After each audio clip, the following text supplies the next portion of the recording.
e o meu uma e fai manawa ia alalanga i lo suafa le pule sili e ao i tangata vi oe ele lalo langi ngangara uma manu uta itasi ia whaamanu ile atua e tō atasi e mamalu lava oe e mamalu lava oe o le tolu tasi pa ia le ale fale o meka o Yehova e matautia e sili sili oe e sili sili oe o Yehova lava oe o le awhi mama ai e ai se tu sama oe e angi o le matangi o atu maunga e walolongo o pao mala au atu lolo o le moana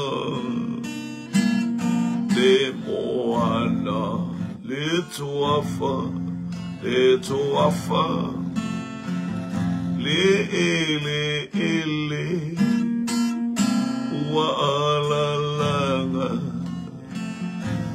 ue paia e paia le sili sili ese e mamalu oe e mamalu lava oe e mamalu lava oe o le tolu tasi pa ia e ale fale o meka o Yehova e matautia e sili sili oe alleluia e sili sili oe o Yehova lava oe o le awhi mama ai e le ai se tu sama oe Hallelujah. Hallelujah. Te la eilevi inga e te paleivi inga ia whane ne e le suafa manu malo le atua o Abramo le atua o Isako le atua o Iakopo o le atua o Samoa o le atua o Lowainga Hallelujah. Glory, glory, glory, glory, glory, glory. e oi le vinga. Fa palina oi o vai le vinga. Le to male alo male nganga paia. Sili oe, sili oe. Tu mau ya te oe le viinga le whamanu ma le whane tanga. Lo malu ma lo sili ese e pa ia. E pa ia i ova le to mau lo wali o Yesu Keriso. Mau ya te oe le whamanu ma le whane tanga i nei tae aho. I ia oe. Whaftai ta man nei tae aho. Tu mau le vi inga ya te oe. Hallelujah. Whaftai a wafionga, whaftai le nganga pa ia, whaftai le olofou, whaftai le malosi, whaftai le whamalo longa. Whafowina mea umai le nei tae au whaftai fo i le angai mai o lo wa inga i lunga upenga ta whailangi. Whamanuia o e ta mai lo wa inga. Iu mea umai lo i inga. Hallelujah, whatau wa ai te i mato. Ona o Yesu, amene. Ia whatalofa i le aingo le whatotua, umfoi na mou mai lunga upenga ta whailangi, whatalofa, ta mati na uso matua whawhine, ta mamateine, hallelujah, ia le ngati fwoi o ona le atua, ia le li, praise God, o whatalofa atu, hallelujah, anatungia, hallelujah, ia le li, le te ao, ta lofa le tua fine, Mail moli o le ava America Samoa whaftai fo e mo le whata lo whai le nei tae au. Ia vi ia le liwa talo atu i sadro tauriwa. Vi ia le li e le anga le lei o le atua, mo le pa ia le atua whaftai ana mo. Hallelujah. Esther Samaeli ia talofa, praise God, vi ia le li. Hallelujah. Shelley Leipen, talofa lava vi ialeli. Lui matafa malo le soifua, iale aingo le fatutua. Ia, hallelujah, ia. Wama i America Samoa nei a songa fua wala to mo mai nei temi malo lava foi si tauninga o vai atu. Tala le leia le atua, ia fatu. Fai mfasiringa malo si ate i tatou. Fo il neiva yaso le fe au mori o le tala le leia le atu. Ia, mai si fo le tato ia ilunga. O le tato por kalame fa malosi mo o e moa o mai tato. Ia vi ia le li. Ia la fionga pa ia le atua mo mol kolnito alon ta upu e fa. Anga ia tua isi fa malosi. Ia tato mata fatasi iai. Anga le li o le fe au o le tautinga o le apostolo i ngā ruenga i o le tautinga o i tātou hallelujah o le mana unga le o le meu e tautinga ai ma o tautinga ai ma tātou tautinga ai tātou wawa i atu i le atua i ana wha manu i anga i a whapeo na mana atua tangata vi ia le li hallelujah ia mantua mai fo i lau talo vi ia le li ele anga i pokala mantua mai lau talo nei aso Io le aso nei e il pokala me sa mo al fatautu oina o le pale mene ia vi ia le li ia le anga le mo mia la talo bailey talofa hallelujah praise God ia faftai America Samoa faftai mo li poti mo America Samoa mo via America Samoa mo le tu atu isae ia ile anga le o le atua praise God ia whapea ona manatu o tangata ia te imatou o au auna keriso o au auna fo i a tausi upu i loa le atua i upu lilo le atua ia ese le mana i o le tatou i loa mea lilo le malo le atua i le whainso na whaia i le atua i sisi tangata na o e aro lo whai le atua e loa mea lilo le malo le atua i joe whalongo mea le matau bule se i alongo mai le mata bule lua o fai upu e ono e malefitu A oi mātou te tautala atu I le poto I e ua uma o nā o awina. Po ai ana tangata whamai ua uma nā o awina le tuspa I a o ina wha I ele wha au unga le atua e te tautala ai. A o ina I ele wha au unga le atua e te soifua ma o wola ai. O e o le tangata whalonga le whai pue fitu epe tai. Mātou te tautala atu I le poto o le lalo. Poto o le atua. Ua lilo ma ua natia, na tōwhia e le atua ana mua lava, ina ia tātou manui ai, o le poto lilo le amai le atua. Po maina tōwhia ana mua moa I moesa iwi I le atua. O e vai le poto le ana matua te ia wharao ai whamatala I o se whare mitinga. Mitinga le whamatala I le mitia Nebuchadnezzar. Poto lilo mai ana mua o poto mai le atua. Poto e a mai e le nganga pa ia, e tala. Wai wa ele mele na alua ia Elisaia e wha mai tala le tupu o peni ata. Ia I tangata tupu asu o Suria, tupu o Suria. Wale ise mea e ngole na ale oso tua I loa Israelu le tonga fiti, I loa Israelu le tonga fiti. Waital to ino peni ata. Su e lor tangata lea na te tu le vau Israelu ma Suria le fe la wai le valea. E sauta la tangata la tu tafta fortu pu fatu vai o e peni ata. Ele o se tangata o le tato au tau por tato ule faita la fape. E ye le profeta I Israel o lo ito tana. Na te iloa o mawhauwhaunga, na te iloa le mele e te mawhauwhau iai, o ilunga o lo muenga na te iloa mele e te tato te iai. E o oi mewa e tau pule le te anga ia to whea lava le mele whaalilo lilo I tato ilo le profeta. Le poto lilo na le whaimele tuspa ia a. Le poto lilo na le whaimele tuspa ia. Na iloa le ia ruta. Hallelujah. O le manuia le olona o langa. E le te isi meto e mana o atu e isi stama mo api. O le manuia le olona o langa o lana tausinga o le whawhine lea. O na aumi. O lona tū ilunga e savali. La te o mana aumi. Ua tau nuu fo I le nuu o pete le ema. Aya. Hallelujah. Na alusa o aruta le anga o le fina ngalo le o le atua I ate o le poto lilo.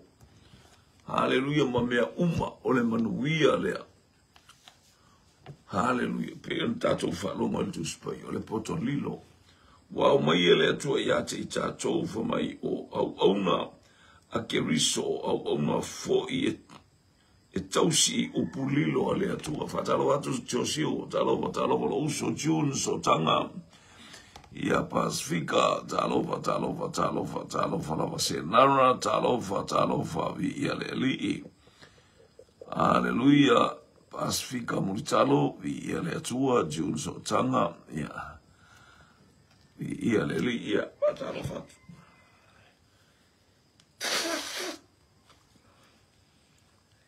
E sere mana ia pe a fai soifua le upo le atua I tonu ia te itato. E selamana I olo tato I loa o mea lilo le malo le atu. A ele so na avenga e le atua I se tangata. Hallelujah. Ele so na avea e le atua. E ese mai le poto le tato te poto I o le poto wa. Hallelujah. Mai le poto lilo le fai meltus pe au I mato te tauta tala I le poto I e ua uma o na o oina. To amo le paulo le to inga poto. Silio le poto I a keriso. A le poto sa ngalue ai le au forsai o ma. Ma ia fasio tangata ai ma ia faaleanga le kalesia le atu. O le poto na le wof. Wana maua wa. O le poto le au ngā. O le poto e ngata. Whanongo fo ele fai pule e. Whanongo fai pule e value. O le valu o le matau pule lu on tu se konito. O le mea na lei loa e seali I e tasi o le nei lalolangi. Na lei loa e seali. O le uma lalolangi nei e pupoto. Aya. La tau te leilo le alo le atua whalongo hoi. Hallelujah. O le mea na leilo e se ali i e tasi o le nei lalolangi. O wā ana la tau iloa. Po ua la tau le whasata roina le alo le ali. Ona le whasata roina le ali e ona le manuia. Ana ilo e sisi le poto lea. E le whasata roina e sisi le alo le atu. Ata iloa foila, ta te le whasata roa. Io le poto le mo mia ina io tato pa ai ma feinu ai le ataimi ma le ataimi. Ai ma feinu ai le poto le a fa le ngang. Ta te le to e whasata roina. Ai fa mai te le o whasata roina ai fa ina te palau bale ma e fa mawalunga ma e fa ia winga le ang. O le na te whasata roina i Yesu. Poto le mana o ia o ia te tato ina ia awane i o tato to e faia ni ngā yo inga ele tu sai. Awane o tato to e fatino ina ni ngā luenga ele tu sai male fina ngā lo le atu. Telo tangata e tau le li a ele tu sai male fina ngā lo le atu le o se poto le mena. Fatalo watu Sale malama masoe, talo falava, Pasifika mulitalo, Timoteo mai ava talo falava. Ia le tu ni jaya.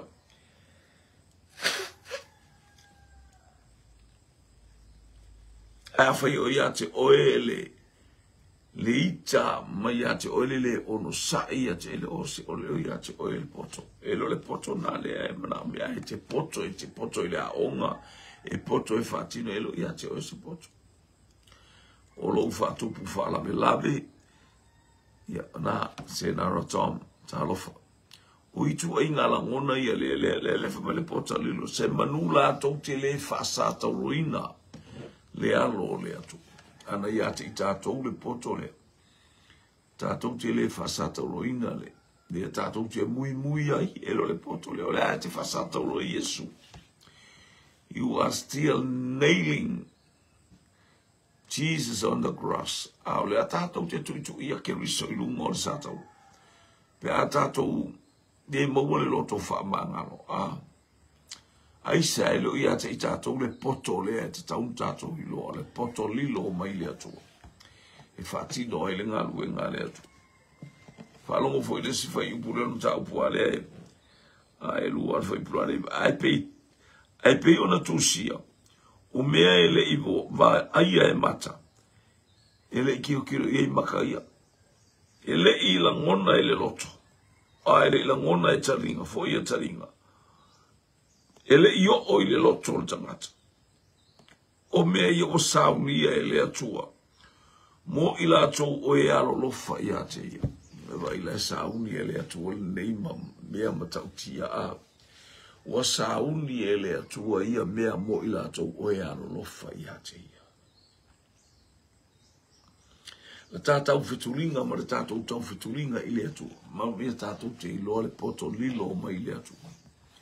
Tātou te iloa ai, whamau lalo tātou te iloa ai, ona whai o se, hallelujah o so se mea.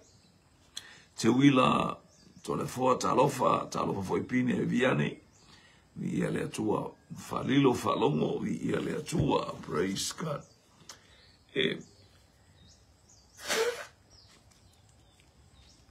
Ana ia tātou sa ili le poto lilo mai le atua. Poto e ese mātangofia. Whamai ana i loa e ali i, ana i loa i tātou, tātou te le whasata roina le ali. Ele i o ia te i tātou le poto lilo, le poto le mana o i o tātou maua, ma i o tātou maua le no whatasi ma le whiaro whani. Aua tātou te whi misai. I ia le ali. Matau lia lai wala au tangata i le atua, wala au i le atua, wala aile o tau fia le poto le manao, ina i o tātou ilo le poto lea. Tātou te le whaatupu ina i se whaalawela. Te o ia tangata whai wha sa o ia. Wa tato wone i tau le mo fa mo lunga mo fa tau po i poto o i lo an mele umana o mo Yesu o se fia sili fai ma uto o uma i leli e se le mana i le poto baba i atu ili atu e se le mana i le poto tato te sa ili atu e au mo i le atu e mo wailo uto o fimali e mo wailo fa ngā solonga o mea o le ainga ma mea o le kalesia ma mea o launga aluenga e te whasolo i le poto a. E le whasolo i le hito o le tangata a. Le tupu le ami o tonu mai le atua i le hito o le tangata. Upuna Apolo a upuna a Iakopo le apostol. E le tupu le ami o tonu mai le atua. Hale. Le ami o tonu mai le atua. I le ita o le tangata. Ta alofa glau. La lauvi i le atua nei tai au. Praise God. Foi pule tonu. O le matau pule wha. Mo mo kone tu matau pule wha. A o le mea matua ma lava i a te au. Ona wha masino ina o a ue outou. Po ole fa masno ole si vai galea ole nei esu e ina i au ona tau si mea ina ia i loa ai le tangata ua fa maoni. Fai puelua le wo utuel. Ole nei esu e ina au ona tau si mea ina ia i loa ai le tangata. Ina ia i loa ai le tangata ua fa maoni. O mea uma o ia te i tātou. Pia o mea tātou ti whaia e sa ili atu mea na watu e pia ole. E na iei le lima, le na iei le lua, ma le na iei le tasi. Na sa ili e le atua. Na sa ili e le matai. Po o i te ngata lai wha maon. O i te ngata le na te tausia mea le lei mea silisili. Ia le atua. Aia. E leu tātou loa lena i ele lima na whao popo tāleni, lena i ele lua na whao popo, au lena i ele tasi. Nā le moe ale me whai ele atangata a. Nā le ewa ale me whai ele atangata. Ele ise mea ona. Ele ise mea o whao popo ina. Ele ise mea o whaasili ina. Ele ise mea le leina te whai. Nia le li. Tātou tu matua tilo ia imo tātou ba ia unga luenga ma unga luenga. Ia po le asau tilo po fua mai. Hallelujah. Ia po le asau tilo. Ia, o face it down. Floor tau. Excuse me. Hallelujah. Ole vaenga le tau tātou iloa esu eina ele atua. Mea o ia te oe, mea o ia te au se ia i loa ai tātou wha maoni. Pi on tātou wha longo. Hallelujah. Nei loa le wha maoni o le tangata o la o ia kopo le ainga o la pana. E le sina mea tala tu mai le wha maoni o le tangata. O a mea umana whaia i Iakopo, luas fulutau sanga o au auna le ainga o la pana. Fitu le si teine, e tu sa ele eise le vapea, tu sa a mai fua risi teine.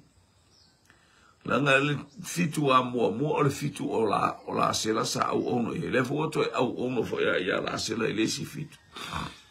Tu sa lai le fitu tau sanga o teine, e fulu wha tau sanga na au auna e teine e totas. Langa ele i eise mawhawhongo le tangata, o le mele tu sa o se pōng e si mele ia lea. Waile ele ta ua e au auna ia lea. Ana le umana na au auna ele iloa i a kopole mea se ia o le tusa o le ata fo ile wa mai ele atua. Ma le mea o mai ele atua. O le mea e te whaia. E whai mea le stangata i a te oi.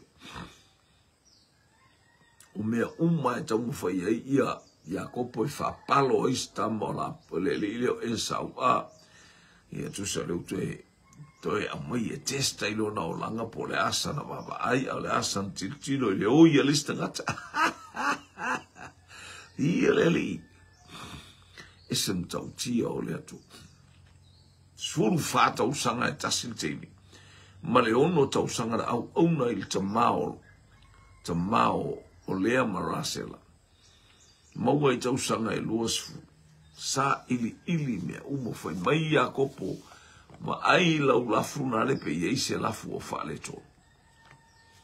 Pe iei sau maa moe. A aina ele manuse o te futoi to tongi atu ya teo.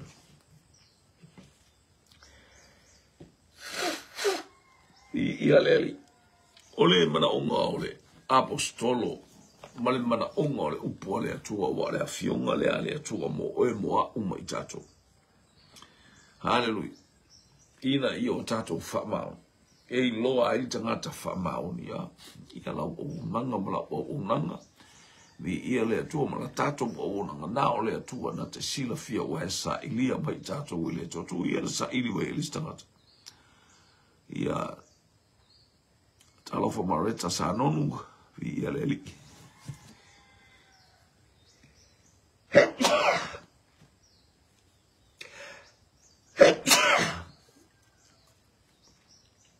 Pai po tonu.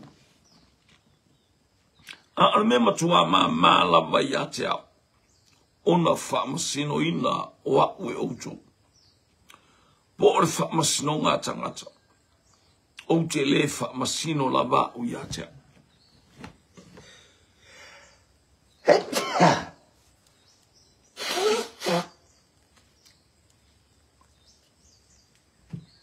Ia, mana ia le, toi whaafonga mai au.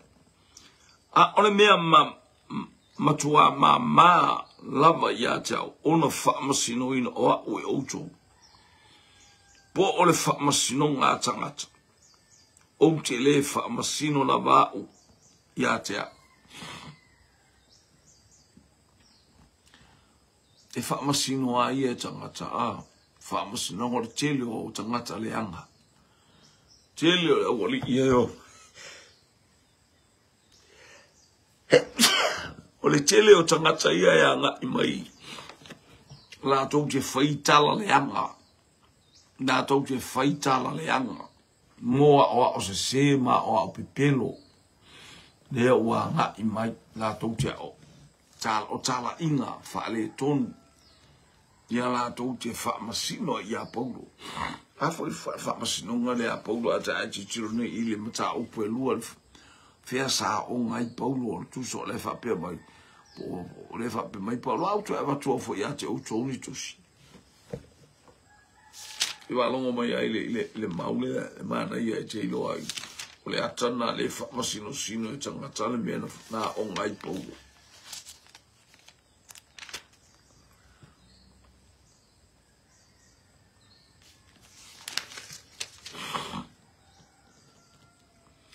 A mātou tue a mata ea ona taule leia i mātou ia te i mātou. Fa mai paulo o le asko se mea la la su e mai ia. A u ka ua kuangi mea ngā o ngā aimangi mea u kau awaku ia ke au kuangi kusi. Ke kau awaku au kau kusi pasi mangi i re ka ua ngā mea. A fa mai paulo. Pea o ngā e ia te i mātou pei o isi. Ia pei o isi kankangai sa iri masu e mai. Ni tusi e taule leia i e a vatu ia te outou, usa e whaali a kurukus pasi e iloa i ele. Ele muu, iloa i ele karesia oka maua lunga kere. Kusi pasi pe kau i lunga, kusi pasi lunga le whaali. Ni whape ngā lea miwa polo whalonga la ala ufa mai polo, o outou wala utusi. Mai polo. O te vatu ia te outou, po tusi, e taule leia ai, mai ate outou pe yo ko wa ai mai o kuspasi mo failonga ko va ka sole e sa o arka ka ele kele spiko ka kama kele ka maro kama kuwa ole kama ka ele fai upu esta ngata na me na la mana ole ka le sila o mai tangata fela nga ongai fela ongai ala ilu le a polo sa onga le a onga o ia o le frasa. O ia o le farso ia le fo mai ia le o talo no mai le poto lilo sana leilo o le poto mai a ke riso e tai i le nganga pai. Fa iloa mai e le nganga pai. Le poto lilo le mo mie e tawata o. O le poto fa le langi. O le poto e le fai upo i lista ngata. E le va ai maua lalo ai i lista ngata. O le poto e le fa maua lunga ai. Poto lilo le mai le tupo le ale maua lunga. Ale fa lo voi na iapu. O tou o la ma tou tusi. O tu sia yo o tou nei loto. O i loa ma faalia ma faitaulia e tangata o kou ala mako kusi. Awa i kakai lo oro soli le ako so. Ako ka mai kiki a mio le anga le lale o vai wai a mio le le. O fai kau el kanga kau e. Ele fai kau o se kusiria. Ai fai kau o e. Fai kau lo o lang. Aisea. O le pai o le upu o le whatotua i ate oe. Sui ai lo uolanga ma lo uolanga mo tato uolanga. Tato umana o la mai ese le olanga wha maualunga ma le fefeu o le olanga a. Asitolo eskia talofa fei. Ista kovi talofa. Hallelujah. Pasifika mu talof. Ia o mesta malea o mawaenga fereti. Mose talofa lima palau. Ia sulifa mau ia le tua marole soifua marole au ono fo nei tai au esele man na yo le eta to mo le poto lilo le mai le tua ke le tau tala fa mau lunga ai ya fu mai ana i lo e ali yo le nei la se manula to te le fa sa ta roina le alo le tua o mea ele ilangona ele loto. Ele iwa ai mata. Ele i whaalongo i aitalinga. Ai whaia ele atua i e alolofa ele atua. O kase oa mase tamau hai. Julie zai moa talofa ile nei tai au. Isaac tu. Vi ia leli i seli leipen. Praise God. Vi ia lava leli i. Ni le aingo le whatotua. I sere mana i o le upua le atu. O le tala noa i le poto lilo. Le tala noa i le poto lilo mai le atua. Le poto lea le pena u whaiatu atu na matua te ia i wharao a. Nana te ia o wharao. Tasi ale manato o wharao. So o le luma na i lea o lau eka. O le mato malo. O le luma na i leo ai kopito. Ina wa whaalongo i le whaamatala ina o lana miti, ma le winga o lana miti. Hallelujah. O tu sa le vai atu wharao, ai le tau nuu mei o wa ai atu wharao. O ka ma le whaupunga la le o. Ia tofi se tangata. E ta tau i poto mata maina te whasoi. Tofi wharao se. Ai wa te i o se. Ai le poto a. Hallelujah. E fai atu ai tasi ale mafofo wharao so le lea. A o le poto lilo. Wa uma mai poto le laulangi wa whaatau. O tangata po poto. O tau la itu.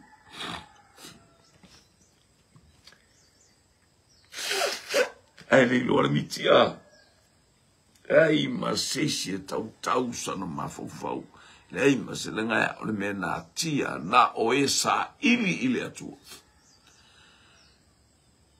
Danielu o mai tatou sa ili atua tatou ana pongi matatalo.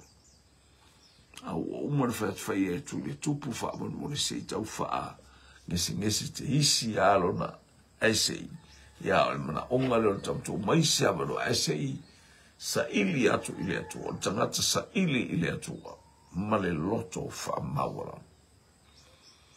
Sila fia ele atua, ma malo na loto. Hallelujah, mea uma fo ina te whaia. E ma fa pena so i fua mo tato wola. Tato te wa aise mea, ma ao ina ma ka kia fua mai a. E ati lau wa ai tangata po ai kanka wakasi alau wike aise alangai ma le mea le te wa ole wa ainga fo ile te wa o se tilo ele loa ele tino ele Io. Ta sia la wa ai loa atu le tangata. Nana savali mai le lotu. Nana sau le umari ila le savali mai male la pe ala tau e misi tono le tavale. Le umari ila le o mai ale fetawa ile fale. Hallelujah atu dioso mai good morning ya. Good morning pastor io ta unga mai o pastor aya halale ta tia mai tu ala ilo atu e pastor sata wa misi tavale fingo taulanga por sfulwa. Alo por fingo ala taulanga e lafu. O mai male pea o ka pea fatas matumai ta lo foi na ita mai tila e pea tu ile pea ai le lo to ole o tu so le pea na ta o to a woni avese ya te o jo o ma winga male ta mai le anga ia le li mania esen mania o ina i ta to le upo le tu ole poto lilo ole poto e le mo faies aya au ila to uma o esa ili le tu praise God e poto la le fa ai atu le fa ai atu ila ia le tangata le fa ai atu ila o forse ila o tangata ia tala le wo ta o tangata le ka fa de wala wo mo kuspasi vai wo mo ngi kuspasi ai ba o tangata o le atu o me wo teu lo tola wo fio kuspasi a gavi ka teu e ko loko ia no mai el tangata lo tole lo to mama amu ia lo to mama na to te lo atu le atu suli fa mau talofa ivonga fa savalu ia le to ele no kwa him talofa wei te ni le mai wei le ngata Mariana Rio Moleli ia le atu o istangata Timo istangata wa Silia tulunga ia vi ia le atu o ile ngai Tiuri Simoni ia le li Selma io ma baulotto e selma io le potolilo e lui si poto fa perché sono l'acqua è show off le poto wanatia e le atua ya te ilato mai e le atua na e le atua ie alo lofa e le atua anga e mafaina e tauta ua le atua e mfaitato tauta ua le atua Hallelujah. Esse il tato fa topu fa la lave io tato wai. Esse il tato fia fufusu io tato wai me fai tato matangata fa topu fa la lave io tato wai. Ia talo fa spaita al sanga o che se ne tuaniu ia talo fa ia leile tua ia ngai mai o le ainga.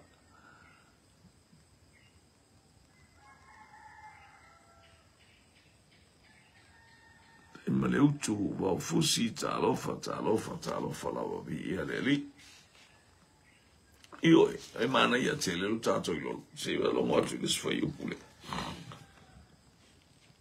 ole nei awa to te fa masino i se tasi mea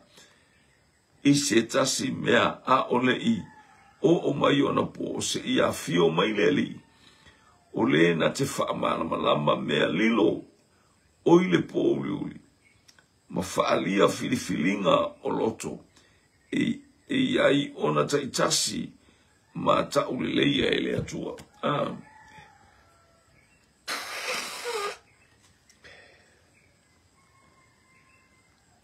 isi vai ngalele ele leva mail vai pule o le nei aua tou te whaamasino i se tasi so as tangata o la whaamasino sino tangata whaaletino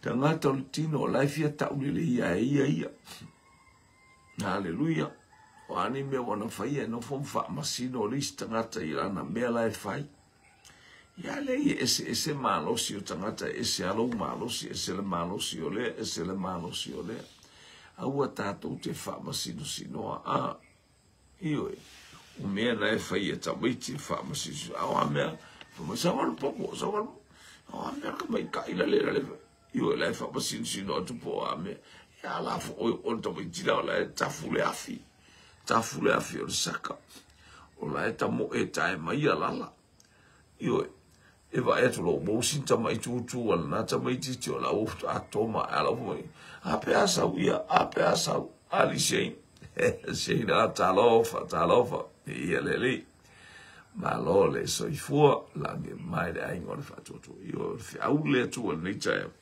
aua tātou te whaamasino atu, nei whaamasino ina mai tātou. Aua ole whaamasino ngai te whaamasino ina atu. Tu e whaamasino ina tātou, ole whina lele atu ia te tātou, o tātou te ola whaamasino sino. Ar tangata ia ole atu a praise, tālofa niki sola, tālofa. Ana le atu le atu le nei tae. Au tiu te whaiva mga ruenga I whaafea ngai mane aingo le whatotua. Anga le Miriam Aria o Morelli, tālofa. Yang le leile tu I tiu te mo whaiva whata unu ua nana whanau. Mai se maua lo outo o malosi. Tiu nso tanga vi ia le li. Ina ia ile anga le lei o le tu me ia ile pa ia le tu I sio tato wa inga nei tau. O wet whamasino atu le wa mai ile upu fo I tato whanonga iai. Aua le ola whamasino sino.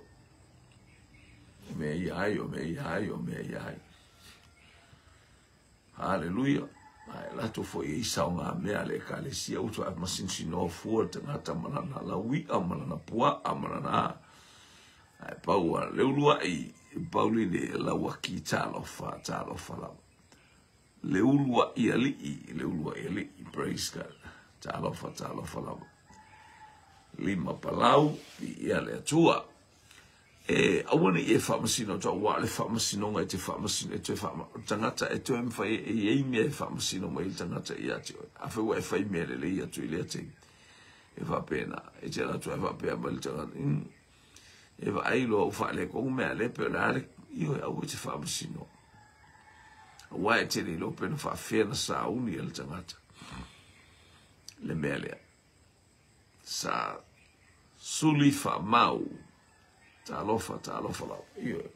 Aua tātou te whamasino. So sa roa whai purea.